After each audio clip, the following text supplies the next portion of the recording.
Nuk e kam lexuar materialin. Bashkëpunëtorët e mi më kanë dërguar diçka, por nuk e kam lexuar, nuk jam njohur.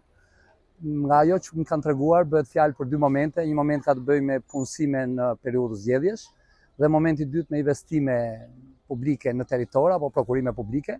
Dua të sqaroj që ne me një urdhër të nxjerrë nga ana ime kemi pezulluar të gjitha punësimet e reja. Këtë mund ta verifikoni në institucionin e bashkisë. Momenti i dytë ka të bëjë me investimet, të cilat janë investime të miratuara me vendimin të Këshillit të Bashkisë që në vitin 2024 janë procedura normale standarde. Nuk kemi bërë shtesa në periudhën që ka të bëjë me periudhën 14 të zgjedhjeve, kështu që është një punë normale e bashkisë. Në konceptin tim, unë mendoj që institucionet tona duhet punojnë sipas një miratimi që Këshilli i Bashkisë ka bërë, sipas miratimit që bën Agjencia e Prokurimeve Publike, që është institucion i cili shikon edhe bazueshmërinë ligjore tona, kështu që në konceptin tonë duket një veprim jo i dur, megjithatë institucionet përkatëse ta verifikojnë, të shikojnë cila është shkelja apo abuzimi që ne kemi bërë. Nuk di çfarë të them për momentin.